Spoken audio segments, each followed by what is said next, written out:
ವಶವಲ್ಲ ಕಾಣ ಕಲಿದೇವರ ದೇವ. ಇದು ಇಂದಿನ ವಚನ ಇರುವಂತದ್ದು ವಚನೋತ್ಸವಕ್ಕಾಗಿ.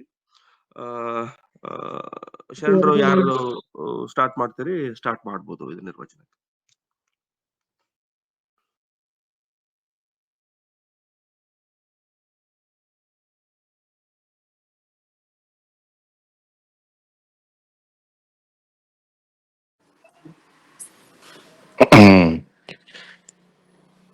ಇದು ನಾನ್ ಶೇಖರ್ ಕುಂದಗೋಳವ್ರು. ಶರಣಾರ್ಥಿ. ಕೇಳಿಸ್ತೈತೆ ಎಲ್ಲರಿಗೂ? ಮಾತಾಡ್ರಿ ಸರ್. Loud and clear. ಈಗ ಅಂತರ ಟೈಟಲ್ ಏನೈತಿ? ಅಂತರಾತ್ಮದ ಅರಿವು ಅಂತ ಐತಿ. ಅಂತರಾತ್ಮದ ಅರಿವು ಅಂದ್ರೆ ಅಂತರಂಗಕ್ಕೆ ಸಂಬಂಧಿಸಿದಂತ ಈ ಅರಿವು ಅದಲ್ಲ, ಅರಿವು ಆ ಸಂಬಂಧವಾಗಿಂತ ಇರುವಂತ ಒಂದು ವಿಷಯ ಇದು. ಈಗ ನಾವೀಗೇನ ಬಾಹ್ಯವಾಗಿ ನಾವೇನ ಮಾಡ್ತೇವಲ್ಲ, ಈಗ ಸಮಾಜದೊಳಗೆ ಏನಂತಾರ, ಪ್ರತಿಯೊಂದು ಕ್ರಿಯೆಗೂ ನಾವು ಬಾಹ್ಯ ಕ್ರಿಯೆಗೆ ಒಂದು ಚಲೋ ಐತಿ, ಕೆಟ್ಟ ಐತಿ, ಒಂದು ಅದೈತಿ ಇದೈತಿ ಅಂತ ಹೇಳೋದು ನಾರ್ಮಲ್ ಇದೆ. ಎಲ್ಲರೂ ಅದೇ ಜಾಸ್ತಿ ಮಾತಾಡದೆ ಇದ್ರೆ ಮೌನಿ ಅಂತಾರ, ಜಾಸ್ತಿ ಮಾತಾಡಿದ್ರೆ ಏನ್ ಹುಚ್ಚದೈತಿ ಇವನ್ ಬಾಳ್ ಮಾತಾಡ್ತಾನ ಅಂತಾರ, ಜಾಸ್ತಿ ಮಲಗಿದ್ರೆ ಹೆಂಗ ಅಂತ ಹೇಳಿ 8 ಕ್ರಿಯೆಗಳನ್ನ ಅವರೆಲ್ಲ ವ್ಯಕ್ತಪಡಿಸಿದ್ದಾರೆ. ಈ ವ್ಯಕ್ತಪಡಿಸಿದಾಗ ನೀ ಮಾಡಿದ್ರು ಅಷ್ಟ, ಮಾಡದಿದ್ರು ಅಷ್ಟ, ಪಾಸಿಟಿವ್ ಐತಿ ನೆಗೆಟಿವ್ ಐತಿ, ಎರಡನ್ನೂ ಸಮಾಜ ಟೀಕಿಸ್ಕೊಂತ ಬರ್ತೈತಿ. ಆದ್ರೆ ನಮಗ ಅಂತರಾತ್ಮದ ಅರಿವು ಆದಾಗ, ಅಂತರಾತ್ಮದ ಅರಿವು ಅಂದ್ರೆ ಆತ್ಮದ ಅರಿವು. ಅಂತರ ಅಂದ್ರೆ ಅಂತರಂಗದೊಳಗಿರುವಂತ ಆತ್ಮದ ಅರಿವು ಆದಾಗ ನಮಗ ಇವೆಲ್ಲ ಮಿಕ್ಕಿ ನಮ್ಮ ಜೀವನ ನಡೆಸಬೇಕು ಅಂತ ಅದು ಒಂದು ಪ್ರಕ್ರಿಯೆ. ಅಂದ್ರೆ ಅದನ್ನ ನಾವು ಆ ತರ ತಿಳ್ಕೊಬೇಕಂತ ಹೇಳಿ ನನ್ನ ವಿಚಾರ. ಅಂದ್ರೆ ನಾವು ಈ ಸಮಾಜದ ಈ ಹೊಗಳುವಿಕೆ ತೆಗಳುವಿಕೆ ಅದನ್ನೆಲ್ಲ ಬಿಟ್ಟು ನಮ್ಮ ಅರಿವಿನಲ್ಲಿ ನಾವು ಇದ್ದು ನಮ್ಮ ಸಮಾಜವನ್ನು, ನಮ್ಮ ಜೀವನವನ್ನು ನಡೆಸ್ಕೊಂಡು ಹೋಗ್ಬೇಕು ಅಂತ. ಶರಣರದು ಹೆಂಗಂದ್ರೆ ಎರಡೂ ಎಕ್ಸ್ಟ್ರೀಮ್ ಇರುವುದಿಲ್ಲ. ಅವ್ರು ಶರಣರು ಒಂದು ಬದುಕನ್ನ ಏನ್ ಮಾಡ್ತಾರ, ಒಂದು ಮೀನಿಯಲ್ ಅಂದ್ರೆ ಸಮಾಂತರದೊಳಗೆ ತಗೊಂಡು ಹೋಗುವಂತ ಜೀವನ ನಡೆಸ್ಕೊಂತಾರೆ. ಇವತ್ತು ಪೂರ್ತಿ ಎಕ್ಸ್ಟ್ರೀಮ್ನು ಆಗಕ್ ಹೋಗ್ಬೇಡ, ಅಥವಾ ನೀನು ಸಂಸಾರಿನೂ ಪೂರ್ತಿ ಸಂಸಾರಿಯಾಗಿ ಎಲ್ಲವನ್ನು ಇದನ್ ಮಾಡಕ್ ಹೋಗ್ಬೇಡ, ಅಥವಾ ಸಂಸಾರ ಬಿಟ್ಟು ನೀನು ಸನ್ಯಾಸಿಯಾಗಿ ಏನು ಅದನ್ನು ಮಾಡಕ್ ಹೋಗ್ಬೇಡ. ಸಂಸಾರದೊಳಗೆ ಇತ್ಕೊಂಡ ಹಿತಮಿತವಾಗಿ ಜೀವನ ನಡೆಸ್ಕೊಂಡು ಹೋಗ್ಬೇಕು ಅನ್ನುವಂತ ಒಂದು ಅರ್ಥದ ಮೇಲೆ ಇವ್ರನ್ನ ಬರೆದಿದ್ದಾರೆ ಅಂತ ನನ್ನ ಅನಿಸಿಕೆ. ಹೇಳ್ರಿ.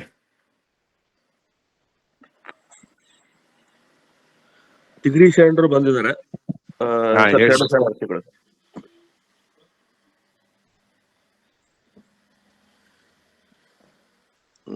ಮಾತಾಡ್ರಿ ಕಿರಣ್ ಅವ್ರು. ಸರ್ ಮಾತಾಡ್ರಿ ಸರ್. ಶ್ರೀ ಗುರು ಬಸವಲಿಂಗಾಯ ನಮ. ಬಸವಣ್ಣನೇ ತಾಯಿ, ಬಸವಣ್ಣನೇ ತಂದೆ, ಬಸವಣ್ಣನೇ ಪರಮ ಬಂಧುವಿನಿಗೆ ಸ್ವದೇಶ ಕಪಿಲ ಸಿದ್ಧ ಮಲ್ಲಿಕಾರ್ಜುನ ನಿಮ್ಮ ಹೆಸರಿಟ್ಟ ಗುರು ಬಸವಣ್ಣಯ್ಯ.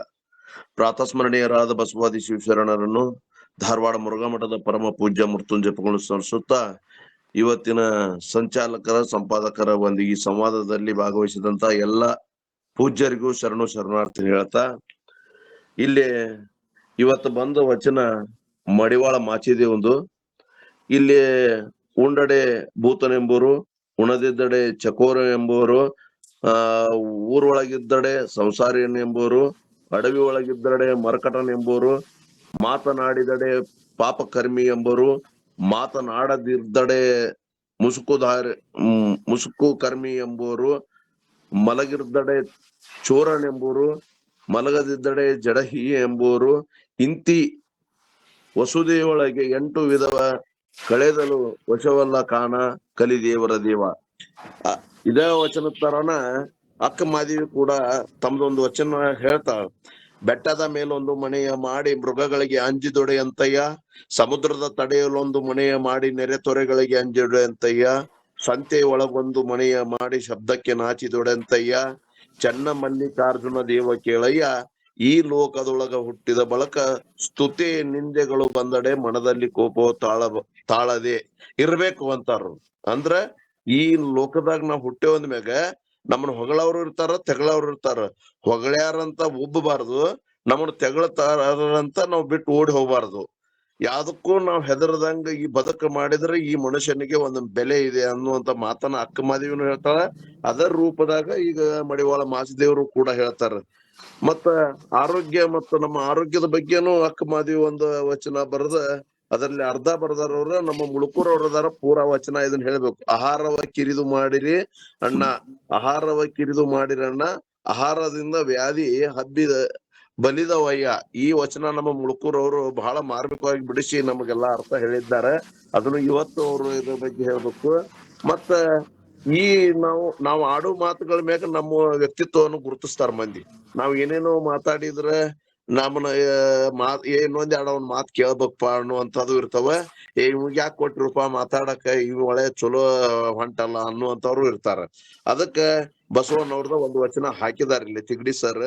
ನುಡಿದರೆ ಮುತ್ತಿನ ಹಾರದಂತಿರ್ಬೇಕು, ನುಡಿದರೆ ಮಾಣಿಕ್ಯದ ತಿಪ್ಪೆ ಅಂತಿರ್ಬೇಕು, ನುಡಿದರೆ ಸ್ಫಟಿಕದ ಸಲಾಕೆ ಅಂತಿರ್ಬೇಕು, ನುಡಿದರೆ ಲಿಂಗ ಮೆಚ್ಚಿ ಹೌದು ಹೌದೇನಬೇಕು, ನುಡಿ ಒಳಗಾಗಿ ನಡೆಯದಿದ್ದರೆ ಕೂಡಲ ಸಂಗಮ ದೇವನೆಂತು ಒಲಿಯುವನಯ್ಯ ಅನ್ನುವಂತ ವಚನವನ್ನು ಬಹಳ ಮಾರ್ಮಿಕವಾದಂತ ವಚನಗಳ ಕೋಟ್ ಮಾಡಿದ್ದಾರೆ ಇಲ್ಲಿ.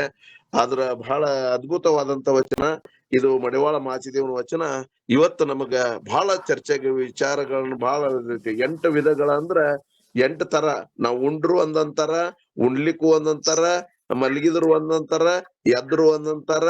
ನಮ್ಮ ಗ್ರಾಮೀಣ ಭಾಷೆದಾಗ ಹೇಳ್ಬೇಕಂದ್ರ ಊರ್ ಮುಂದೆ ಕುಂಟಿ ಹೊಡಿದ್ರ ಒಬ್ಬ ಕಳದ ಆತಂತಾನ, ಒಬ್ಬ ಬಳದ ಆತಂತಾನ. ನಾವ್ ಗಳೆ ಹೊಡಿಯುವಾಗ ಈ ಮಾತೆಲ್ಲ ಕೇಳಿ ಬರ್ತಿದ್ವು. ಅದಕ್ಕೆ ಇಂತ ಒಂದು ವಚನದಿಂದ ನಾವು ಯಾರ್ದು ಮಾತಿಗೆ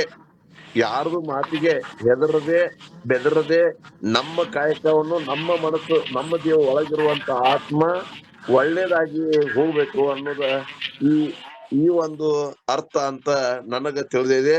ಇವತ್ತಿನ ದಿವಸ ನಮ್ಮ 17 ಬಡಾವಣೆ ಮತ್ತು ಎಲ್ಲಾ ಮನೆಯಾಗ ವಚನೋತ್ಸವ ಬಹಳ ಚೆನ್ನಾಗಿ ನಡೆದಾವ. ಗ್ರೇಟ್. ಈ ವರ್ಷಕ್ಕೆ ಗ್ರೇಟ್. ಎಲ್ಲರೂ ಅದ್ಭುತವಾಗಿ ಸಂಪಾದಕರಿಗೂ ಧನ್ಯವಾದಗಳನ್ನ ಹೇಳ್ತೇವೆ. ಯಾಕಂದ್ರೆ ಕೆಲವೊಂದ್ ಮಂದಿಗೆ ಒಂದು ಇಷ್ಟ 17 ಬಡಾವಣೆ ಒಳಗೆ 2 ಬಡಾವಣೆಯವರು ಕಂಪ್ಲೇಂಟ್ ಹೇಳಿದ್ರು. ಏನ್ ಹೇಳಿದ್ರು ಅಂದ್ರೆ, ಎಂತ ವಚನ ಹಾಕಿರಿ ಈ ವರ್ಷ ನಮಗ್ ತಿಳಿಯವಲ್ಲು ಏನು ಅಂತ ಹೇಳಿ. ಅವ್ರು ಅಂತ ಮಾತಾಡೋರು ಇದ್ರಾಗ ಜಾಯಿನ್ ಆದ್ರ ಬಹಳ ಚಲೋ ಅನಿಸ್ತದ ನನಗ್. ಯಾಕಂದ್ರ ನಿನ್ನೆ ಭಾಗ್ಯಕ್ಕರ್ ಹೇಳಿದ್ರು, ಮೊನ್ನೆ ಮಾಂತಪ್ಪ ಅಂಗಡಿಯವ್ರು ಹೇಳಿದ್ರು, ಕೌದಿಯವ್ರು ಹೇಳಿದ್ರು, ಏನ್ ಎಷ್ಟೆಟ್ ದೊಡ್ಡ ವಚನ ಹೇಳ್ರಿ, ನಾವ್ ಸಾಮಾನ್ಯರು ಹೆಂಗ್ ಬಿಡಿಸ್ಬೇಕ್ರಿ ಇವ್ನ, ಏನ್ ವಚನ ಹಾಕಿರಿ ಅಂತಂದ್ರ. ಆದ್ರ ನನಗ್ ಅನಸ್ತತಿ ಒಳ್ಳೆ ವಚನಗಳನ್ನ ಹಾಕಿ ಒಳ್ಳೆ ಭಾವಾರ್ಥವನ್ನು ಬರ್ದಾರ. ಆದ್ರ ಅವ್ರಿಗೆ ಇಂತ ಇದರಲ್ಲಿ ಅವ್ರು ಜಾಯಿನ್ ಆಗ್ಬೇಕು. ಮಾತಾಡೋರು ಇಂತಲ್ಲಿ ಜಾಯಿನ್ ಆದ್ರ ಒಳ್ಳೇದಂತ ನನಗ್ ಅನಿಸುತ್ತೆ. ನನಗ ಮಾತಾಡಕ್ ಅವಕಾಶ ಕೊಟ್ಟ ಎಲ್ಲರಿಗೂ ಶರಣಾರ್ಥಿ.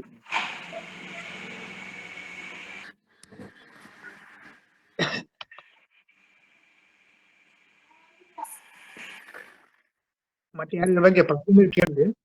ಈ ವಚನ ಬಗ್ಗೆ ಪ್ರಾಬ್ಲಮ್ ಕೇಳಿ ಪ್ರಾಬ್ಲಮ್ ಸರ್ ಸ್ವಲ್ಪ ಅಂದ್ರೆ ನನಗೆ ಈ ಟೈಟಲ್ ಅದ ಅಂತರಾತ್ಮದ ಅರಿವು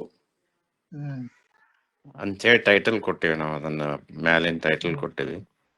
ಅದಕ್ಕೆ ಸಂಬಂಧಿಸವಾಗಿ ತಳಗಿನ ಈ ವಚನಕ್ಕ ಅದಕ್ಕೆ ಸ್ವಲ್ಪ ಅದ ಸಂಬಂಧ ಹೆಂಗ್ ಬರ್ತೈತೆ ಅನ್ನೋ ಸ್ವಲ್ಪ ನನಗೆ ಸ್ವಲ್ಪ ಸರಿಯಾಗಿ ತಿಳಿಸ್ಕೊಡ್ತೀವಿ. ಇದು ಸ್ವಲ್ಪ ನೀವು ಒಂದ್ ಈಟ್ ಅದನ್ನ ಡೀಪ್ ಹೋದ್ರ ಬಳಸಿದಾಗ ಇದು ಪ್ರಸಾದಿ ಸ್ಥಳದ ವಚನ ರೀ. ಪ್ರಸಾದಿ ಸ್ಥಳದ, ಓಕೆ. ಪ್ರಸಾದಿ ಸ್ಥಳದ ವಚನ ಅಂದ್ರ ಪ್ರತಿಯೊಂದು ಸುಖ ದುಃಖ ನಲಿವು ನೋವುಗಳು ಇವೆಲ್ಲ ಬರ್ತಿರ್ತಾವ್ರಿ. ಆ ಬಂದದ್ದನ್ನ ನಾವು ಇಷ್ಟಲಿಂಗದ ಪ್ರಸಾದ ಅಂತ ಸ್ವೀಕಾರ ಮಾಡ್ಬೇಕು. ಮಾತ್ರ ನಾವು ಅಲ್ಲೇ ಪ್ರಸನ್ನತೆಯನ್ನು ಪಡ್ಲಿಕ್ಕೆ ಸಾಧ್ಯತೆ. ಯಾವುದೇ ಬಂದ್ರು ಸಹಿತ ಅದು ಲಿಂಗದ ಪ್ರಸಾದ ಅಂತೇಳಿ ನಾವು ಸ್ವೀಕಾರ ಮಾಡಿದ್ರೆ ಅಲ್ಲಿ ಪ್ರಸನ್ನತೆ ಆಟೋಮೆಟಿಕ್ ಬಂದ್ಬಿಡುತ್ತೆ. ಪ್ರಸನ್ನತೆನ ನಮಗೆ ಪ್ರಸಾದ. ನಾವೇನ್ ತಿಳ್ಕೊಂಡು ಪ್ರಸಾದ ಅಂದ್ಕೊಳ್ಳೆ ಗುಡ್ಯಾಗ ಗಂಟಿ ಬಡಕ ಕೈಯಾಗ ತೀರ್ತಾಗ ಕೈಯಾಗ ಒಂದು ತಿನ್ನಕ್ಕೆ ಏನ್ ಕೊಡ್ತಾ ಅದು ಪ್ರಸಾದ ತಿಳ್ಕೊಂಡೇವು. ಅದು ಪ್ರಸಾದ ಕಾಯ ಅಂತ ಹೇಳ್ತೀವಿ ನಾವು. ಕೊಟ್ಟದ್ದ ಪ್ರಸಾದ ಕಾಯ. ಪ್ರಸಾದ ಕಾಯ ಕೆಡಿಸಬಾರ್ದು ಅಂತ ಹೇಳಿ ಕೆಡಿಸಬಾರ್ದು, ಈ ಶರೀರನ ಕೆಡಿಸ್ಕೋಬಾರ್ದು ಅಂತ ಹೇಳಿ. ಹೌದು ಅಂತ ಹೇಳ್ಯಾರ. ನಮ್ಮ ಶರೀರ ಇರುವುದೇ ಪ್ರಸಾದ, ನಾವು ಕೊಟ್ಟಂತ ಪ್ರಸಾದ. ಆದ್ರೆ ಇಲ್ಲಿ ಯಾಕಂದ್ರ ಪ್ರತಿ ಮಿನಿಟ್ಗೆ, ಪ್ರತಿ ದಿವಸ, ಪ್ರತಿ ದಿನಕ್ಕ ಹೆಜ್ಜೆಗೆ ಅನೇಕ ಇವು ಬರ್ತಾವ್ರಿ. ಕಷ್ಟ ಸುಖ ನೋವು ನಲಿವು ಎಲ್ಲ ಬರ್ತಿರ್ತಾವ. ಇವೆಲ್ಲ ಪರಮಾತ್ಮ ಪ್ರಸಾದ, ಲಿಂಗಾಯನ ಪ್ರಸಾದ ಅಂತ ತಿಳ್ಕೊಂಡು ನಾವು ಸ್ವೀಕಾರ ಮಾಡ್ಬೇಕು. ಅಂದ್ರೆ ನಾವು ಪರಮಾತ್ಮ ಯಾವ್ದು ಹೊಗಳಿಕೆ ತೆಗಳಿಕೆ ಎಲ್ಲವನ್ನು ಪ್ರಸಾದ ಅಂತ ತಿಳ್ಕೊಬೇಕು ಅಂತ. ಎಲ್ಲವನ್ನೂ ಲಿಂಗ ಪ್ರಸಾದ ಅಂತೇಳಿ ನಾವು ಸ್ವೀಕಾರ ಮಾಡ್ಬೇಕ್ರಿ. ಹಾ ಹಾ ಅಂದಾಗ ಅದು ಪ್ರಸಾದ ಆಗ್ತತಿ. ಆ ಪ್ರಸಾದ ಆದಾಗ ಏನಾಗ್ತತಿ, ನಮ್ಗೆ ಪ್ರಸನ್ನತೆ ಬರ್ತೈತಿ. ಆ ಪ್ರಸನ್ನತೆನೇ ನಿಜವಾದ ಪ್ರಸಾದ. ನಮಗ ಆತ್ಮ ಪ್ರಸಾದ ಪರಮಾತ್ಮ ಏನ್ ಕೊಟ್ಟ ನಾವು ಸ್ವೀಕಾರ ಮಾಡ್ತೇವೆ. ನೀವು ಒಂದು ಗಟ್ಟಿ ಭಾವದ ಲಿಂಗಾಯನ ಮೇಲೆ ಗಟ್ಟಿಕೊಂಡ ಇಷ್ಟೇ ನಾವು ಸ್ವೀಕಾರ ಮಾಡಿದ್ವಿ ಅಂದ್ರೆ ಅದು ನಿಜವಾದ ಪ್ರಸಾದ. ಅದು ಸಿಗ್ತಕ್ಕಂತ ಏನ ಆನಂದ ಇರೋದು, ಸಂತೋಷ ಇರೋದಿಲ್ಲ, ಅದ ಕಷ್ಟದಿಂದ ದುಃಖ ಪಡುವಂಗಿಲ್ಲ, ಸಂತೋಷ ಬಂದ್ರೆ ಬಹಳ ಜಿಗಿದಾಡುವಂಗಿಲ್ಲ. ಅಲ್ಲ, ಅದನ್ನ ನಾವು ಹೆಂಗ ಈ ಅಂತರ ಆತ್ಮಕ್ ರಿಲೇಟ್ ಮಾಡ್ಕೋಬೇಕಂತ ನಾನು ಸ್ವಲ್ಪ ನನಗೆ. ಇದು ಲಿಂಗದ ಪ್ರಸಾದ ಅಂತ ತಿಳ್ಕೊಬೇಕ. ಅವ ಬೇಲಿ ಅನ್ಲಿ, ಮತ್ತೊಂದನ್ಲಿ, ಮುದೊಂದನ್ಲಿ, ಭೂತರನ್ಲಿ, ದೇವರನ್ಲಿ, ನಮ್ಗೆ ಏನ್ ಅನ್ಲಿ ಎಲ್ಲಾನು ಕೂಡ ಲಿಂಗನ ಪ್ರಸಾದ ನನಗೇನಿಲ್ಪ, ಅದ ಪರಮಾತ್ಮ ಅಂತ ತಿಳ್ಕೊಂಡು ಸುಮ್ಕ ಇರ್ಬೇಕು ಅಷ್ಟ.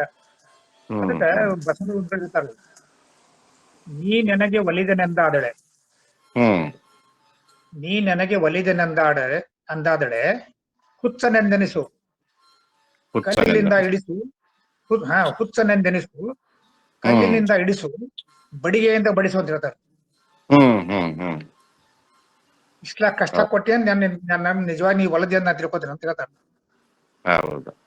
ಅಂದ್ರೆ ನನಗೆ ಅನ್ಸಿದ ಮಟ್ಟಿಗೆ ಇದು ಅಂತರ ಆತ್ಮ ಅಂದ್ರೆ ಲಿಂಗ ತತ್ವನೇ, ಲಿಂಗನೇ ಅಂತ ಲಿಂಗದ ಅರಿವು ಇರಬೇಕು.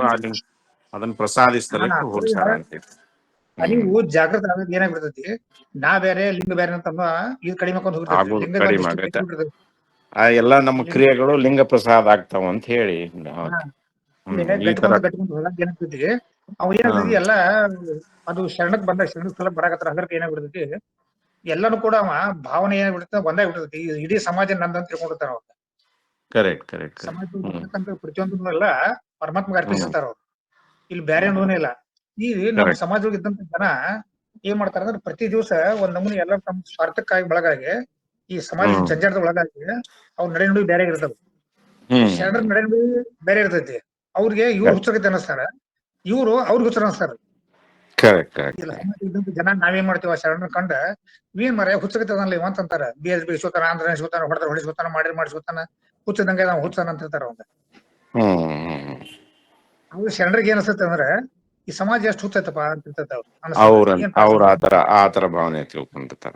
ಪರಮಾತ್ಮ ಎಂತ ವಿಚಿತ್ರ ಮಾಡಿಲ್ಲ ಸಂಸಾರ ಜಗತ್ತಿನೊಳಗ, ಎಂತ ಮಂದಿ ಇಟ್ರ ಪಾಪ ಅವ್ರ ಮ್ಯಾಗ ಕರುಣೆ ತೋರಿಸೋಲ್ಲ ಪರಮಾತ್ಮ. ಯಾಕಂತ ಅವ್ರಿಗೆ ಎಷ್ಟು ಅನ್ಸತೈತಿ, ಎಷ್ಟು ಅಜ್ಞಾನ ಪರಮಾತ್ಮ ಎಷ್ಟು ಅಜ್ಞಾನ ಆಗಿಟ್ಟ ಲಿಂಗಯ್ಯ ಅಂತ ಅವ್ರಿಗೆ ಅನ್ಸತೈತಿ. ಇವ್ರಿಗೆ ಅನ್ಸ ಸಮಾಜದಿಂದ ನಮ್ಮ ಜನರಿಗೆ ಅನ್ಸಂದ್ರ ಅವ್ ಹುಚ್ಚದ ನಮ್ಮ ತಿಳಿವಲ್ತ ಹೇಳಿ ಊಟ ಇಲ್ಲ, ನಿಂತಿಲ್ಲ, ಅದಿಲ್ಲ, ಇದಿಲ್ಲ, ನಾವು ಹುಚ್ಚಗತೆ ಮಾಡ್ಕೊಂಡು ಅಡ್ಡಿರ್ತೈತಿ ಏನ್ರ ಅಂತ ನಾವ್ ಅಂತಿರ್ತೇವೆ. ಕರೆಕ್ಟ್. ಹೌದು. ನೀವು ಪ್ರಸಾದಿಸ್ತರದ ವಚನ ಇದು. ಪ್ರಸಾದ ಅಂತ ತಿಳ್ಕೊಂಡಾಗ ಎಲ್ಲ ಸರಳ ಆಗ್ತೈತಿ. ಆ ಪ್ರಸಾದ ಅಂತ ತಿಳಿಯುವುದೇ ಅಂತರಾತ್ಮದ ಅರಿವು ಅಂತ ನನಗೆ. ಅಂತರಾತ್ಮ ಅಂದ್ರೆ ಏನ್ ಗೊತ್ತಂದ್ರೆ, ನಮ್ದ ಇನ್ನರ್ ಇದಂತಿರಲ್ಲ, ಏನ್ ಕಾನ್ಶಿಯಸ್ನೆಸ್, ನಾವೇನ ಇನ್ನರ್ ಕಾನ್ಶಿಯಸ್ನೆಸ್, ಆತ್ಮಜ್ಞಾನ ಅಂತಿರಲ್ಲ, ಅದು ಆತ್ಮಜ್ಞಾನ ಅಥವಾ ಲಿಂಗ ಜ್ಞಾನ. ಲಿಂಗ ಆತ್ಮ ಎಲ್ಲ ಒಂದ ಆಗ್ಬಿಡ್ತಾವ. ಅಲ್ಲೇ ಅದು ಜ್ಞಾನಕ್ಕೆ ಒಳಗಾದಾಗ ಏನಾಗ್ಬಿಡ್ತೈತೆ ಅಂದ್ರೆ ಪರಿಪೂರ್ಣ ಬಂದ್ಬಿಡ್ತೈತಿ. ಅಂದ್ರೆ ನಾವು ಇಲ್ಲಿ ಜನರಿಗೆ ನಾವು ಜನ ಮೆಚ್ಚಿನ ಹಿಡಿಯೋಂಗಿಲ್ಲ, ಮನ ಮೆಚ್ಚಿನ ಹಿಡಿಬೇಕು. ಮನ ಅಂದ್ರ ಮತ್ತೆ ಬರೇ ಮನಸ್ಸಲ್ಲ, ಇದು ನಾವು ನಮ್ಮ ಆತ್ಮ, ಬ್ರಹ್ಮರಂದ್ರ ಆತ್ಮ ಸಾಕ್ಷಿ ಅಂತೀವಲ್ಲ, ಆತ್ಮ ಸಾಕ್ಷಿಯಾಗಿ ನಾವು ನೋಡ್ಕೋಬೇಕು. ಅಂತರಾತ್ಮ ಆತ್ಮಸಾಕ್ಷಿಯ ಕಂಡಿಬೇಕು. ಅಲ್ಲ, ಅದು ಆಕ್ಚುಲಿ ಅದು ಪ್ರಸಾದಿಸ್ತಲ ಅಂತ ಹೇಳಿ ರೆಫರ್ ಮಾಡಿದ್ರಲ್ಲ, ಅದು that is a beautiful word. Correct. ಅಂತರಾತ್ಮ ಅಂದ್ರೆ ಒಳಗಿನ ನಮ್ದ ಏನು ಆತ್ಮಶುದ್ಧಿ ಅಂತೀವಲ್ಲ, ಆತ್ಮಶುದ್ಧಿ ಅಂತ. ಅಂದ್ರೆ ನೀನ್ ಪ್ರತಿಯೊಬ್ಬರಿಗೆ ನೀ ಆತ್ಮಸಾಕ್ಷಿ ಹೇಳ್ತೀವಲ್ಲ, ಏನ್ ಮಾತಾಡೋದ್ ನಾವು ನಡೀಬೇಕಂದ್ರೆ ನಮ್ಮ ನಡೆನ ಆತ್ಮಸಾಕ್ಷಿ ನಡೆ ಇರ್ಬೇಕು. ಇದು ಆತ್ಮಸಾಕ್ಷಿ ನಡೆ ಅಂತ ಇದೆ. ಅದೇ ಆತ್ಮಸಾಕ್ಷಿಯಾಗಿ ನಡ್ಕೋಬೇಕು. ಈ ತರ ಬಾಹ್ಯ ಕ್ರಿಯೆಗಳ ಬಾಹ್ಯದಲ್ಲಿ ಏನೇ ಆದ್ರೂನು ನಾವು ಅದನ್ನ ತಿಳ್ಕೋಬಾರ್ದು, ನಿರ್ಲಕ್ಷ್ಯ ಮಾಡ್ಬೇಕು. 100 ಮಂದಿ 100 ಹೇಳ್ತಾರ, 100 ಮಂದಿ 100 ಹೇಳ್ತಾರ, 100 ಮಂದಿ ಇದನ್ನ ಮಾಡ್ತಾರ. ನಾವು ಆತ್ಮಸಾಕ್ಷಿಯಾಗಿ ಜೀವನವನ್ನು ನಡೆಸ್ಕೊಂಡು ಹೋಗ್ಬೇಕು. ಆತ್ಮಸಾಕ್ಷಿ ಗುರ್ತಕ್ಕ ನಮ್ಗೆ ಸರಿ ಏನೋ ತಪ್ಪ ಈಗ ಸ್ವಲ್ಪ ಕ್ಲಾರಿಟಿ ಬರುತ್ತೆ.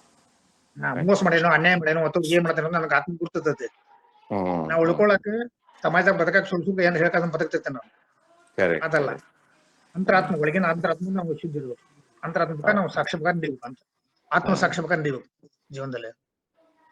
ಇದು ನನ್ನ ಭಾವನೆ. ಮತ್ತೆ ಏನ್ರ ಹೆಚ್ಚಿಗೆ ಗುರುತಿಸಿ ಹೇಳ್ರಿ. ಕರೆಕ್ಟ್ ಅಲ್ಲ, ಇಟ್ಸ್ ವೆರಿ ರೆಲೆವೆಂಟ್. ಕರೆಕ್ಟ್ ಐತಿ.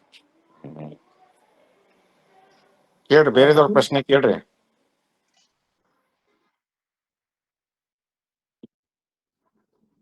ನೋಡಿ ಸರ್, ಶರಣಾರ್ಥಿ ಸರ್, ಬರ್ರಿ. ಹ್ಮ್. ಹಾ, ಅದೇ. ಹ್ಮ್. ಹ್ಮ್.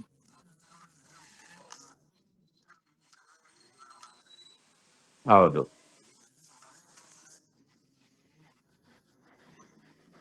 ಹ್ಮ್.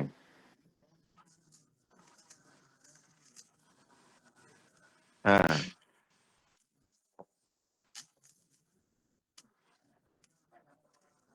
ಎಂತೆ. ಹ್ಮ್. ಹಾ, ಹಾ, ಹಾ, ಹಾ.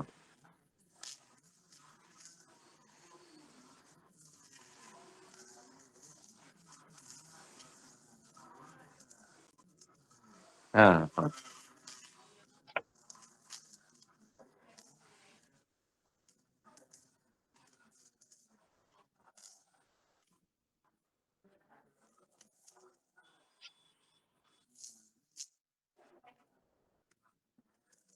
ಹ್ಮ್.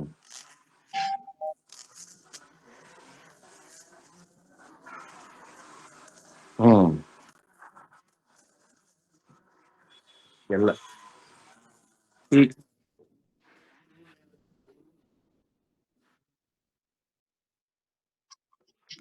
ಹೌದೌದು. ಎಲ್ಲವೂ ಅತಿ ಆಗಬಾರ್ದು. ಹ್ಮ್.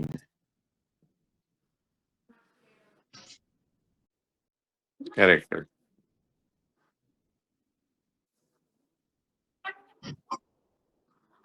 ಕರೆಕ್ಟ್. ಹ್ಮ್.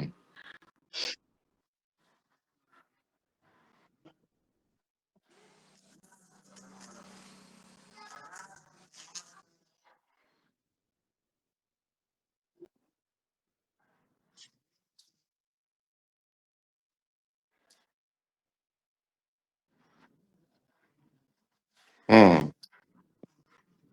ಹ್ಮ್.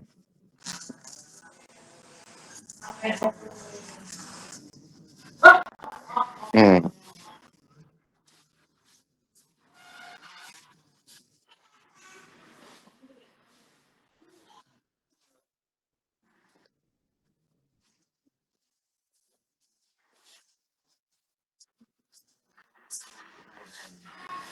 ಹ್ಮ್.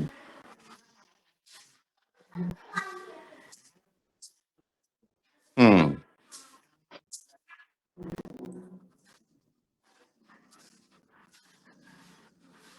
ಹೌದು.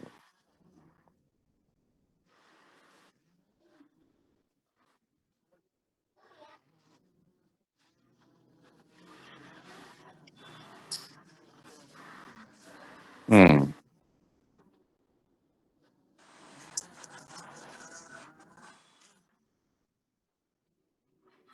ಹೌದು, ಮಕ್ಕೊಂಡ್ಬಿಡುತ್ತೆ. ಹೌದು.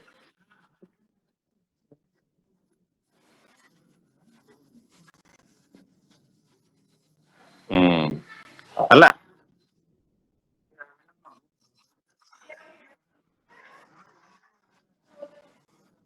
ಹ್ಮ್. ಹ. ಅಲ್ಲ, ಮೆಟಬಾಲಿಕ್ ಆಕ್ಟಿವಿಟೀಸ್ ಸ್ವಲ್ಪ ಡಿಸ್ಟರ್ಬ್ ಆಗ್ತೈತೆ ಅಂದ್ರೆ. ಹ್ಮ್. ಹ್ಮ್. ಮಿತವಾಗಿರ್ಬೇಕು. ಮಿತವಾಗಿರ್ಬೇಕು. ಕರೆಕ್ಟ್.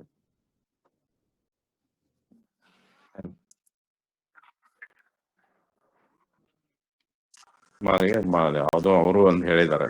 ಹೌದು. ಹ್ಮ್.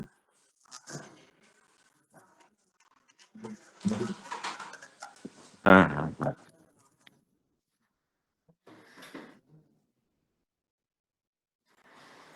ಹ್ಮ್.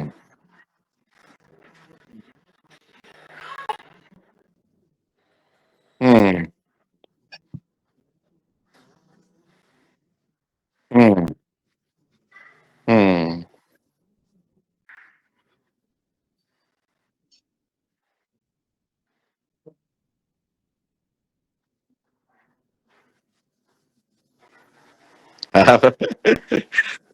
ಅಲ್ಲ, ಹೌದು, ಆ ಪೂರ್ತಿ.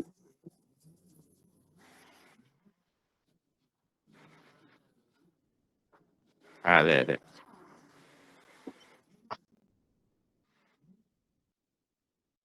ಅಲ್ಲ ಅದಕ್ಕ ಮುಳುಗರವ್ರ ಕೊನೆ ಕೊನೆಯ ಸಾಲ ಓದ್ರಿ, ಅದು ಯತಿತ್ವಕ್ಕೆ ವಿಘ್ನವಾಗಿದ್ದು ಅಂತ ಅಂದ್ರ ಯತಿತ್ವ ಸಾಧಿಸ್ಬೇಕನ್ನೋರ್ಗೆ ಎಲ್ಲ ಮೇಲೆ ಇದ್ ಮಾಡ್ರಿ ಅಂತ ಹೇಳ್ಯಾರ.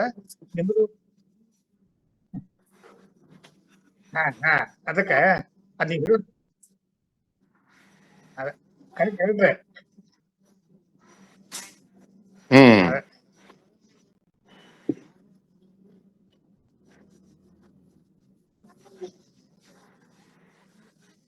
ಇದು ಅರ್ಥ ಬೇರೆ. ದಯವಿಟ್ಟು ತಮ್ಮ ಏನ್ ತಪ್ಪಂತ ಹೇಳಿಲ್ಲ, ಸರಿ. ನಿಮ್ದೊಂದು ಇದ್ರೊಳಗ ಒಂದ್ ಏನೋ ಒಂದು ವಚನ 100 ಮಂದಿ ಅರ್ಥ ಮಾಡ್ಬೋದು, ಅದಕ್ಕೇನ್ ಬ್ಯಾಡ ಅನ್ನೋಂಗಿಲ್ಲ. ಅದೇ ಅದೇ ಅದೇ.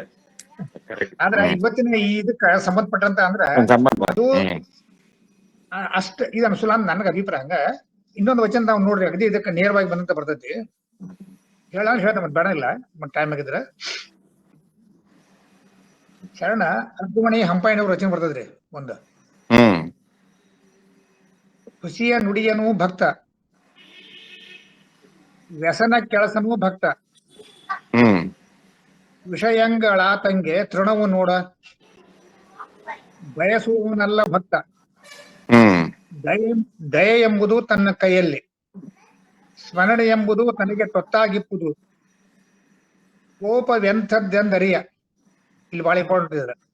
ಹ್ಮ್ ಕೋಪವೆಂಥದ್ದೆಂದರಿಯ, ತಾಯಪತ್ರಯಗಳು ಮುಟ್ಟಲಂಬುವು, ವ್ಯಾಪ್ತಿಗಳಡಗಿದವು, ಲಿಂಗವನ್ನೊಳಕಂಡ ಪರಿಣಾಮಿ, ಆತನ ಪಥ ಲುಗಕ್ಕೆ ಹೊಸದು. ನೋಡಿಲ್ಲ, ಈ ಶಬ್ದ ಬಹಳ ಇಂಪಾರ್ಟೆಂಟ್. ಹ್ಮ್ ಆತನ ಪಥ ಲುಗಕ್ಕೆ ಹೊಸದು, ಲೋಕದ ಪಥ ಆತನಿಗೆ ಹೊಸದು. ಆತನಿಗೆ ಹೊಸ. ನಾ ಹೇಳಿದ್ರೆ ಆಗ್ಲೇ ಜನ ಇವನ್ ಹುಚ್ಚಂತಾರ, ಹುಚ್ಚಂತ ಜೈವಿಂದ್ರ ಕೊಡ್ದು ಹೆಂಗಂತೇಳಿ. ಅದೇ ಅದೇ ಆತನ ಅದೇ. ಪಥ ಲೋಕಕ್ಕೆ ಹೊಸತು, ಲೋಕದ ಪಥ ಅವನಿಗೆ ಹೊಸತು. ಹ್ಮ್ ತನಗೊಮ್ಮೆಯು ಲಿಂಗಜ್ಞಾನ, ಲಿಂಗಕ್ಕೊಮ್ಮೆಯು ತನ್ನ ಧ್ಯಾನ. ಘನ ಘನ ಮಹಿಮೆ ಹೊಗಳಲು ಎನ್ನಳಬಲ್ಲ, ಪನ್ನಗಧರ ಕೆಳಯ್ಯ, ಚನ್ನ ಹಂಪೆಯ ವಿರುಪಯ್ಯ, ನಿಮ್ಮ ನಂಬಿದ ಸತ್ಯ ಶರಣ ಕಣ್ಣಾನ. ಅಂದ್ರೆ ಏನ್ ಹೇಳ್ಬೇಕಾದ್ರೆ ಅವ್ರ ನಡೆ ನುಡಿ ಎಲ್ಲ ಸಮಾಜಕ್ಕೆ ಬೇರೆ ಅನ್ಸ್ತೈತಿ, ಸಮಾಜಕ್ಕೆ ಇವ್ರ ಬೇರೆ ಅನ್ಸ್ತೈತಿ. ಅಂದ್ರೆ ಬಂದಿದ್ದೆಲ್ಲ ಅವರು ಲಿಂಗ ಪ್ರಸಾದ ಅಂತ ತಿಳ್ಕೊಂಡ ಅವ್ರು ಭೋಗಪ ಮಾಡ್ತಿರ್ತಾರ. ಆರತಿ ಇರಬೇಕು, ಅದೆಲ್ಲ ತನ್ನ ವೈಯಕ್ತಿಕ ಒಂದು ಆತ್ಮಜ್ಞಾನ ಅಥವಾ ಏನಂತಾರಲ್ಲ ಈಗ ಆತ್ಮ ಸಾಕ್ಷಿ ಪ್ರಕಾರ ನಡಿಬೇಕು ಅನ್ನುವಂಥದ್ದು ಈ ವಚನದ ಅರ್ಥ ಅಂತ ನಾನು ತಿಳಿದು ಬಿಡ್ತೀನಿ. ಹೌದು. ಹ್ಮ್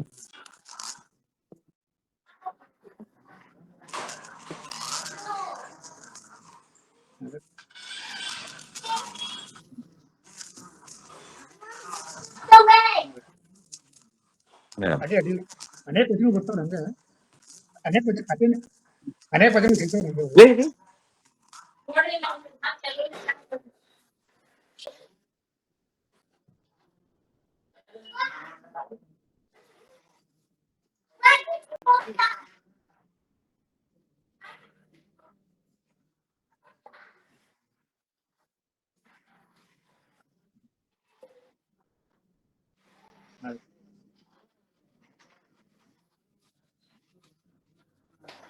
ಹ್ಮ್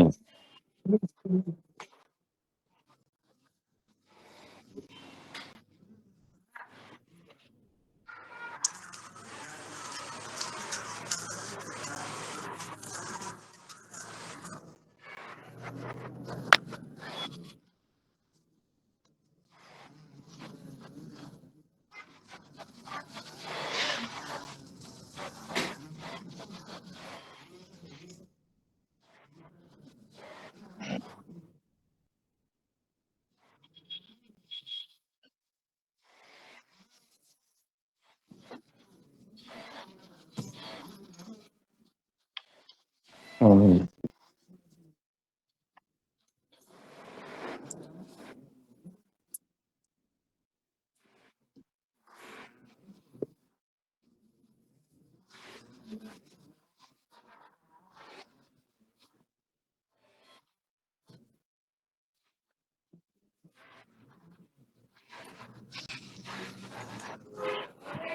ತಿಗಡಿ ಸರ್ ಇಲ್ಲಿ ಒಂದ್ ಒಂದ್ ಇದ್ರಾಗ ಭಾವಾರ್ಥ ಬರೆದಿದ್ರಾಗ ಶ್ರೀರಾಮ ಶ್ರೀಕೃಷ್ಣರಂತವ್ರಿಗೂ ಅಪವಾದ ಬಿಟ್ಟಿಲ್ಲ ಅಂತ ಹೇಳ್ತಾರೆ. ಅದ್ರ ಬಗ್ಗೆ ಒಂದ್ ಸ್ವಲ್ಪ ತಿಗಡಿ ಸರ್ ಹೇಳ್ಬೇಕು.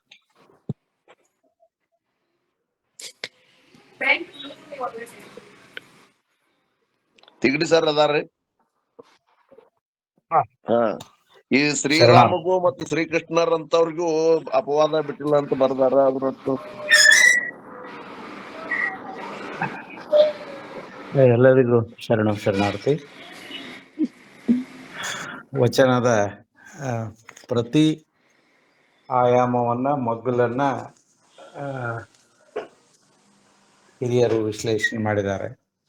ಅದಕ್ಕೆ ಸತ್ಸಂಗ ಮಾಡ್ಬೇಕನ್ನೋದು ಇದಕ್ಕೆ ಹೆಚ್ಚು ಹೆಚ್ಚು ಆಳಕ್ಕಿಡಿತದ ಮತ್ತು ರೆಫರೆನ್ಸ್ಗಳು ಬಹಳ ಬರ್ತಾವ. ನಿಜವಾಗಿ ಕೂಡ ವಚನ ಬರೆದವರ ಅಥವಾ ವ್ಯಾಖ್ಯಾನ ಮಾಡಿದವರ ಜ್ಞಾನವೂ ವಿಸ್ತಾರ ಆಗ್ತದೆ. ಯಾಕಂದ್ರೆ ಈಗ ನಾವು ತಿಳ್ಕೊಳ್ಳೋದು ಬಹಳ ಇರ್ತದೆ ಅಂತ. ನಾನೇ ಬರೆದದ್ದು ಒಂದು ಮಾತು ಹೇಳಿದ್ರು, ವಚನ ಒಬ್ಬರೇ ಬರೆದದ್ದು ಸತ್ಯ ಅಲ್ಲ, ಅದು ಒಂದು ಮಗ್ಗಲು ನನಗ್ ಕಂಡದ್ದು, ಇನ್ನೊಂದು ಮಗ್ಗಲು, ಮತ್ತೊಂದು ಮಗ್ಗಲು, ಹೀಗೆ 4-6 ಮಗ್ಗಲುಗಳು ಸಿಕ್ಕು ಅಂದ್ರೆ ವಚನ ಪರಿಪೂರ್ಣದ ಕಡೆಗೆ ಹೋಗ್ತದ ಅನ್ನೋದಕ್ಕೆ ಸಾಕ್ಷಿ. ಅದಕ್ಕೆ ಬಹಳ ಜನ ಸೇರಿದ್ರು ಬಹಳ ಒಳ್ಳೆಯದು. ತೋಟದವ್ರು ಹೇಳಿದ್ರು, ಹೊರಗೆ ನಿಂತು ಟೀಕಾ ಮಾಡೋದು ಸುಲಭ, ಇಲ್ಲಿ ಒಳಗಡೆ ಬಂದುಬಿಟ್ರೆ ಅವರ ಸಂದೇಹಗಳು ಮತ್ತು ಬೇರೆ ಬೇರೆ ಅರ್ಥ ಕೂಡ ಎಲ್ಲರಿಗೂ ಸಿಗ್ತವೆ. ದಯವಿಟ್ಟು ನಮಗೆ ತಿಳಿಲಿಲ್ಲ ಅನ್ನೋರು ಇಲ್ಲಿ ಬಂದು ಬಿಟ್ರೆ ಎಷ್ಟು ಚಂದ ಶರಣವ್ರು ತಿಳಿಸ್ಕೊಟ್ರಲ್ಲ. ನಿಜವಾಗಿ ಕೂಡ ಚರ್ಚೆ ಹೆಂಗಾಯ್ತು, ಇದು ಬೇಕು. ಇದನ್ನ ಒಯ್ದು ಅಲ್ಲಿ ಮುಟ್ಟಿಸ್ಬೇಕಾಗಿದೆ ಅಷ್ಟೇ. ಇದನ್ನ ಓದಿದ್ರು ಒನ್ ವೇ ಆಗ್ತದೆ. ಅದಕ್ಕೆ ಬೆಳಿಗ್ಗೆ ಇಂಥ ಒಂದು ಚರ್ಚೆ ಇದ್ರೆ ಒಳ್ಳೇದಾಗ್ತದೆ ಅಂತ ನಾನು ಇಟ್ಕೊಂಡಿದ್ದೆ. ಹೀಗಾಗಿ ಇವತ್ತು ಬಹಳ ಅದ್ಭುತವಾಗಿದೆ. ಆ ವಚನ ಒಂದು ನೆಪ ಮಾತ್ರ, ಅದರ ಮೂಲಕ ತತ್ವಗಳನ್ನ ನಾವು ಬಿಂಬಿಸ್ಬೇಕು ಅನ್ನೋದು 3-4 ಆಯಾಮಗಳಲ್ಲಿ ಅದನ್ನ ಹೇಳ್ತಾರೆ. ಅಲ್ಲಿ 8 ರೀತಿಯಿಂದ ಒಂದ್ ರೀತಿ 8 ಪಟ್ಟಿ ಕೊಟ್ಟಾರ ಅವರು. ಅಂದ್ರೆ ಟೀಕಿಸ್ತಿರ್ತಾರ, ಅಂತಿರ್ತಾರ, ಬಹಳ ತಲೆ ಕೆಡಿಸ್ಕೊಳ್ಬಾರ್ದು. ಮತ್ತು ಈ ರೀತಿ ಟೀಕೆ ಟಿಪ್ಪಣಿಗಳು ಸರ್ ನಿಮ್ದು ಮ್ಯೂಟ್ ಮಾಡ್ರಿ, ಅದನ್ನ ಹುಲ್ಗೋಳ್ ಸರ್ ಮ್ಯೂಟ್ ಮಾಡ್ರಿ ಸರ್. ತಿಗಡಿ ಸರ್ ಮಾತಾಡ್ರಿ ನೀವು. ಟೀಕೆ ಟಿಪ್ಪಣಿಗಳು ಎಂತೆಂಥವ್ರನ್ನು ಬಿಟ್ಟಿಲ್ಲ. ಅದ್ರ ಒಂದು ಉದಾಹರಣೆ ಕೊಡೋ ಸಲುವಾಗಿ ಎಲ್ಲರಿಗೂ ಗೊತ್ತಿರುವಂತ ರಾಮನಿಗೂ ಕೃಷ್ಣನಿಗೂ ಟೀಕೆ ಟಿಪ್ಪಣಿಗಳು ತಪ್ಪಲೇ ಇಲ್ಲ. ಆದ್ರೆ ಅವರು ಅದಕ್ಕೆ ತಲೆನೂ ಕೆಡಿಸ್ಕೊಳ್ಳಿಲ್ಲ, ಬಹಳ ನಿರ್ಲಿಪ್ತವಾಗಿದ್ರು. ಯಾರಾದ್ರೂ ಏನಾರು ಅಂದ್ಕೊಳ್ಳಿ ಅಂತ. ಅದಕ್ಕಾಗಿ ಆ ಉದ್ದೇಶಕ್ಕೆ ಮಾತ್ರ ಅಷ್ಟು, ಅಂದ್ರೆ ಅಪವಾದ ಯಾರನ್ನೂ ಬಿಟ್ಟಿಲ್ಲ, ಟೀಕೆಗೆ ಒಳಗಾಗದವರೇ ಇಲ್ಲ. ನಮ್ಮ ಶರಣರು ಎಲ್ಲರೂ ಟೀಕೆಗೊಳಗಾಗಿದ್ದಾರೆ, ಅದರಲ್ಲಿ 2 ಮಾತಿಲ್ಲ. ಹಾಗಾಗಬಾರದು ಅನ್ನೋದನ್ನೇ ಅಕ್ಕಮಹಾದೇವಿ ವಚನ ಮತ್ತು ಇನ್ನೊಂದು 2-3 ವಚನಗಳ ವಿಶ್ಲೇಷಣೆ ಅದು. ಅಕ್ಕಮಹಾದೇವಿದು ಕೂಡ ಇನ್ನೂ ಒಂದು ವಚನ ಇದಕ್ಕೆ ಪೂರಕವಾಗಿ ಕೊಡಬಹುದು ಅಂತ ಅನಿಸುತ್ತೆ. ಹೆದರದಿರು ಮನವೇ ಬೆದರದಿರು ತನುವೆ ನಿಜವನರಿತು ನಿಶ್ಚಿಂತನಾಗಿರು. ಫಲವಾದ ಮರಣ ಕಲ್ಲಲಿ ಇಡುವುದೊಂದು ಕೋಟಿ, ಎಲವದ ಮರಣ ಇಡುವವರೊಬ್ಬರನು ಕಾಣೆ. ಭಕ್ತಿಯುಳ್ಳವರ ಬೈವರೊಂದು ಕೋಟಿ, ಭಕ್ತಿ ಇಲ್ಲದವರ ಬೈವರೊಬ್ಬರನೂ ಕಾಣೆ. ನಿಮ್ಮ ಶರಣರ ನುಡಿಯೇ ಎನಗೆ ಗತಿ ಸೋಪಾನ ಚೆನ್ನ ಮಲ್ಲಿಕಾರ್ಜುನ. ಬಹುಶಃ ಇದು ಮುಂದೆ ನಮ್ಮ ಇದ್ರೊಳಗೆ ಅದಾಯಿತು, ಈ ಪುಸ್ತಕದಲ್ಲಿದೆ. ಅಂದ್ರೆ ಫಲಭರಿತ ಹಣ್ಣಿನ ಮರಕ್ಕೆ ಕಲ್ಲಿಗೆ ಅವರು ಬಹಳ, ಆದ್ರೆ ಹಣ್ಣಿಲ್ಲದ ಎಲವುದ ಮರ, ಬುರ್ಲ್ ಮರ ಅಂತ ಹೇಳ್ತೀವಲ್ಲ, ಅದು ಬುರ್ಲ್ ಮರಕ್ಕೆ ಯಾರು ಕಲ್ಲು ಹೊಡಿಯೋದಿಲ್ಲ, ಹೋಗ್ಲಿ ಜಾಲಿ ಮರಕ್ಕೂ ಯಾರು ಕಲ್ಲು ಹೊಡಿಯೋದಿಲ್ಲ. ಹಂಗ ಸಜ್ಜನರಿಗೆ, ಶರಣರಿಗೆ, ಸದ್ಭಕ್ತರಿಗೆ ಟೀಕಾ ಬಹಳ, ಭವಿಗಳಿಗೆ ಟೀಕಾ ಕಡಿಮೆ. ಅದಕ್ಕೆ ಮನಸ್ಸೇ ಹೆದರ್ಬೇಡ ಅಂತ ಅಕ್ಕಮಹಾದೇವಿ ತಾಯಿ ತನ್ನ ಮನಸ್ಸಿಗೆ ತಾನೇ ಹೇಳ್ಕೊಳ್ತಕ್ಕಂಥ ರೀತಿ ಇದು. ಅದಕ್ಕೆ ಇಲ್ಲಿ 8 ರೀತಿಯ ಜನ ಇರ್ತಾರೆ, ನಿಂದಿಸ್ತಿರ್ತಾರೆ. ಹೆದರದಿರು ಮನಸ್ಸಿಗೆ, ಬೆದರದಿರು ತನುವಿಗೆ. ಯಾಕಂದ್ರೆ ಇರವ್ರೆ ಅವ್ರು ಹೇಳ್ತಾಳೆ ಫಲ ಬಿಟ್ಟ ಹಣ್ಣು ಹೆಂಗಿರ್ತದ ಅದಕ್ಕೆ ಕಲ್ಲುಗೆ ಅವ್ರು ಇದ್ದೇ ಇರ್ತಾರೆ. ಆ ಹಣ್ಣು ಕೀಳಾಕ ಕಲ್ಲು ಒಗದವರಿಗೂ ಹಣ್ಣು ಕೊಡ್ತದ, ಟಂಗಿ ಮುರಿದವರಿಗೂ ಹಣ್ಣು ಕೊಡ್ತದ. ಅದು ಪ್ರತಿಫಲಾಪೇಕ್ಷೆ ಇಲ್ಲ, ತರತಮ ಭಾವ ಇಲ್ಲ, ನನಗೆ ನಿಂದಿಸ್ಯಾರ ಅನ್ನೋದಿಲ್ಲ, ಏನೂ ಇಲ್ಲ. ನಿಷ್ಕಾಮ ಕರ್ಮ ಮರ, ಫಲವತ್ತಾದ ಮರ. ಭಕ್ತ ಶರಣ ಹಂಗಿರ್ಬೇಕು ಅಂತ ಹೇಳ್ತಾಳ ಅಕ್ಕ. ಅದಕ್ಕೆ ಹೇಳೋದು ಭಕ್ತಿ ಇರುಳವರ ಬೈವರೊಂದು ಕೋಟಿ. ಮತ್ತ ಅಷ್ಟು ಬಯಸ್ಕೊಂಡ ಮೇಲೆ ಹೇಗಿರ್ಬೇಕು ಅಂದ್ರೆ ನಮ್ಮ ಮಾಚಿ ದೇವರು ಹೇಳಿದ ಹಾಗಿರ್ಬೇಕು, ಅಕ್ಕ ಮಹಾದೇವಿ ಹೇಳಿದ ಹಾಗಿರ್ಬೇಕು. ಲೋಕದಲ್ಲಿ ಹುಟ್ಟಿದ ಬಳಿಕ ಸ್ತುತಿ ನಿಂದೆಗಳು ಬಂದಡೆ ಮನದಲ್ಲಿ ಕೋಪವ ತಾಳದೆ ಸಮಾಧಾನಿಯಾಗಿರಬೇಕು. ಸ್ತುತಿ ನಿಂದೆ ಖಂಡಿತ ಬರ್ತವೆ.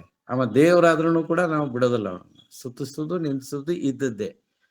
ಇದಕ್ಕಾಗಿ ಇಷ್ಟು ಜನ ನಿಮಗೆ ಹಿಂಗಂತಾರ. ಬಹಳ ಸಾಮಾನ್ಯ ಜನರಿಗೆ ಅನ್ನುವಂತಹ ಟೀಕಿಸುವಂತಹ ಪದಗಳನ್ನ ಅವರು ಬಳಸಿದ್ದಾರೆ. ಅದರಲ್ಲಿ ಏನೂ ಕೂಡ ಕಠಿಣ ಪದಗಳು ಇಲ್ಲ, ಎಲ್ಲವೂ ಇದೆ. ಅದಕ್ಕೆ ಈ 8 ಕಳೆಯೊಳಲಿಕ್ಕೆ ಇಂತಿ ವಸುದೆಯೊಳಗೆ 8 ವಿಧ ಕಳೆಯಲು ವಶವಲ್ಲ. ಇಲ್ಲಿ ತೀರ್ಮಾನವನ್ನ ನಮ್ಮ ಮಾಚಿದೇವರು ನಮಗ್ ಬಿಡ್ತಾರೆ. ಅವ್ರು ತೀರ್ಮಾನ ಹೇಳೇ ಇಲ್ಲ ಇದ್ರಾಗ. ಈ 8 ಏನಿದಾರಲ್ಲ, ಈ ಜನ 8 ರೀತಿಯ ಟೀಕೆ ಟಿಪ್ಪಣಿಗಳು ಅಂತ ಪಟ್ಟಿ ಮಾಡಿ ಇದನ್ನ ಕಳೀಲಿಕ್ಕೆ, ಇದನ್ನ ದೂರ ಮಾಡ್ಲಿಕ್ಕೆ ಸಾಧ್ಯವೇ ಇಲ್ಲ. ಅದಕ್ಕೆ ಇವು ಇರ್ತಾವ ಅಂತ ಇಟ್ಕೊಂಡು ನಿಮ್ಮ ಜೀವನ ನಡೆಸ್ರಿ. ಅದರ ಬಗ್ಗೆ ಅಕ್ಕ ಮಹಾದೇವಿ ಹೇಳಿದ ಹಾಗೆ ಅದು ಹಾಗೇ ಇರ್ತದೆ, ನಾನು ಹೀಗೆ ಇರ್ತೀನಿ. ಆಗಲೇ ಒಂದು ಮಾತು ಬಂತು, ಶರಣ ಹುಚ್ಚನಂಗಿರ್ತಾನ. ಶರಣರೇ ಹೇಳಿದ್ದಾರೆ, ಶರಣ ಲೋಕ ವಿರೋಧಿ ಅಂತ ಹೇಳ್ತಾರೆ. ಲೋಕ ವಿರೋಧಿ ಅಂತಂದ್ರೆ ಲೋಕ ವಿರೋಧ ಮಾಡವಲ್ಲ, ಲೋಕದ ಜನ ಹೇಗಿರ್ತಾರೋ ಅದ್ರ ವಿರುದ್ಧವಾಗಿರ್ತಾನ ಅವನು. ಅದಕ್ಕೆ ಆ ರೀತಿಯಾಗಿ ಇದನ್ನ ನಾವು ತಗೊಳ್ಬೇಕು. ಅಲ್ಲಿ ಮಾತು ಬಂದಾಗ ಬಸವಣ್ಣವ್ರದ್ದು ಒಂದು ವಚನ ಕೂಡ ಅಲ್ಲಿ ಹಾಕಿದ್ದು ಇದೆ. ಹೀಗಾಗಿ ಇದಕ್ಕೆ ಮೂಲ ಕಾರಣ ಅಂದ್ರೆ ನಮ್ಮ ಶರಣವರು ಹೇಳಿದ ಹಾಗೆ ನಮ್ಮಲ್ಲಿ ಅರಿವಿರಬೇಕು ಅಂತ. ಅಂತರಾತ್ಮನ ಆ ಅರಿವಿದ್ರೆ ಖಂಡಿತವಾಗಿ ಕೂಡ ಅದು ಸಾಧ್ಯ ಆಗ್ತದೆ.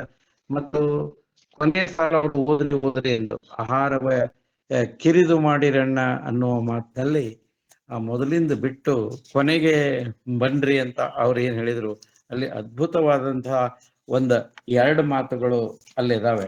ಏನು ಅಂತಂದ್ರೆ,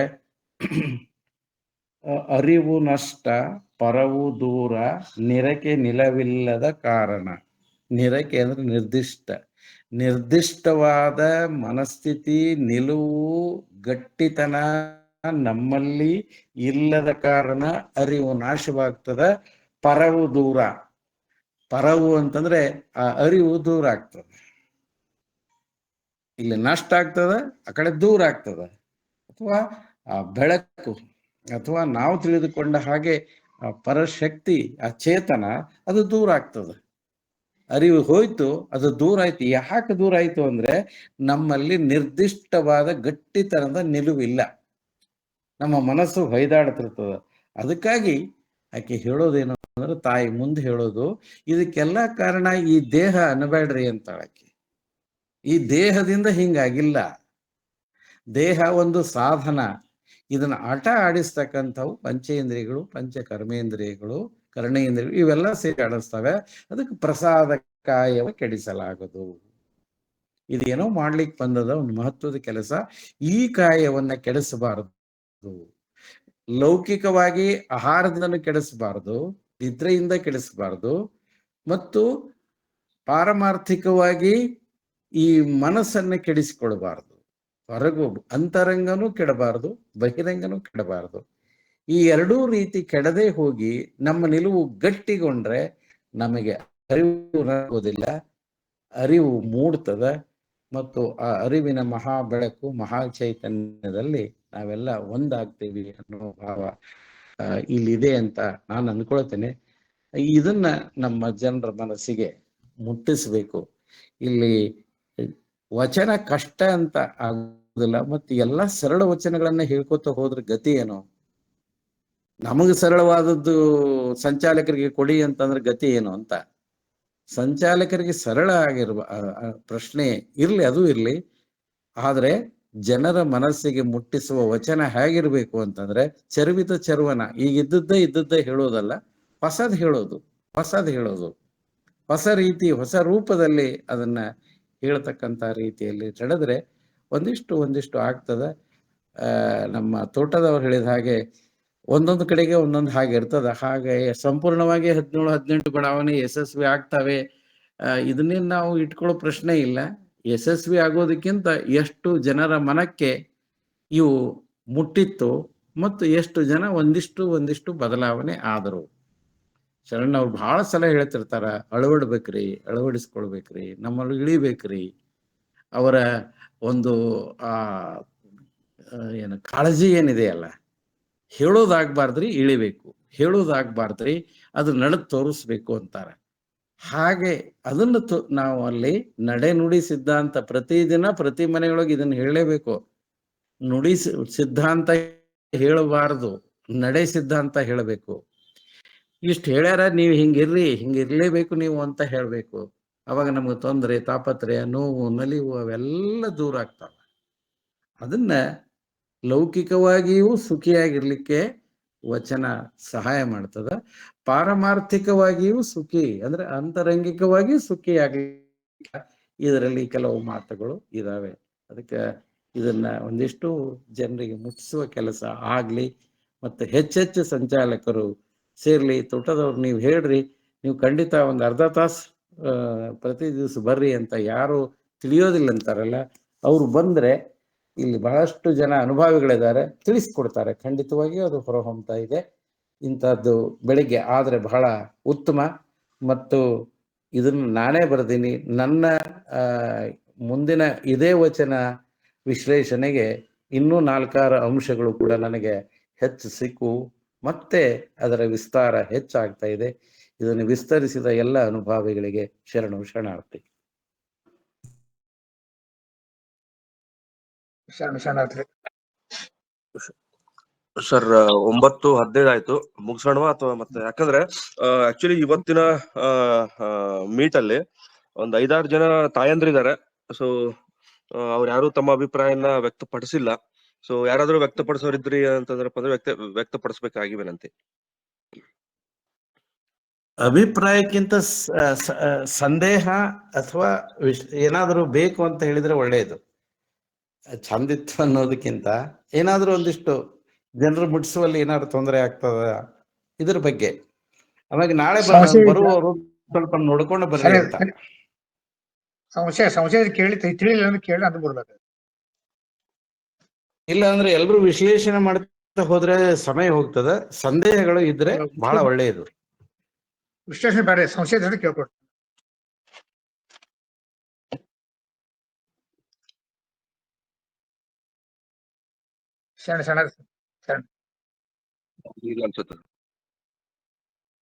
ನಾವೇ ಹೇಳುವಂತ ಏನಿಲ್ಲ ಅಂದ್ರೆ ಒಟ್ಟು ಎಲ್ಲಿ ಹೋದಲ್ಲಿ ಸಾಮಾನ್ಯವಾಗಿ ಎಲ್ಲರೂ ನಾವು ಈ ಒಂದು ಸುಮಾರು 10-15 ವರ್ಷ ನೋಡ್ಕೊಂಡು ಬಂದೇವಲ್ರಿ.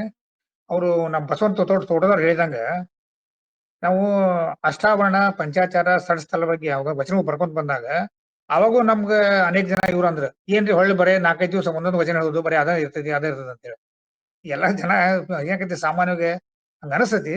ಆದ್ರೆ ವಿಷಯಗಳೆಲ್ಲ ಬೇರೆ ಬೇರೆ ಇರ್ತಾವ. ಅನೇಕ ನಾವು ವಿಶ್ಲೇಷಣೆ ಮಾಡೋರು ಬೇರೆ ಬೇರೆ ಶರಣರ ವಚನಗಳ ಸಂದರ್ಭ ತಕ್ಕಂತ ನೋಡ್ಕೊಂತ ಹೇಳ್ಕೊಂತ ಹೋದ್ರೆ ಅವ್ರಿಗೆ ಹೊಸ ಅನಸ್ತೈತಿ. ಮತ್ತೆ ಈ ಜೂಮ್ ಮೀಟ್ರಾಗ ಅವರು ಕೂಡಿದ್ರೆ ಬಹಳ ಚಲೋ. ಸರ್ ಹೇಳಿದಂಗ ಒಂದು ಇಲ್ಲಿ ಡಿಸ್ಕಸ್ ಮಾಡಕ್ ಬರ್ತೈತಿ. ಯಾವ ತಿಳಿದಿಲ್ಲ, ಯಾಕೆ ತಿಳಿದಿಲ್ಲ, ಏನ್ ತಿಳಿದಿಲ್ಲ, ಸಂಕ್ಷಿಪ್ತ ನಾವು ಹೇಳ್ಬೋದು ನಮ್ಗೆ ಸಾಧ್ಯ ಅಷ್ಟು ತಿಳಿದಷ್ಟು. ಅದಕ್ಕೆ ಅವ್ರಿಗೂ ವಿನಂತಿ ಮಾಡ್ಕೋಬೇಕಂತ ನಾನು ಹೇಳಿ ನಾನು ಮಾತು ಮುಗಿಸ್ತೇನೆ. ಶರಣ.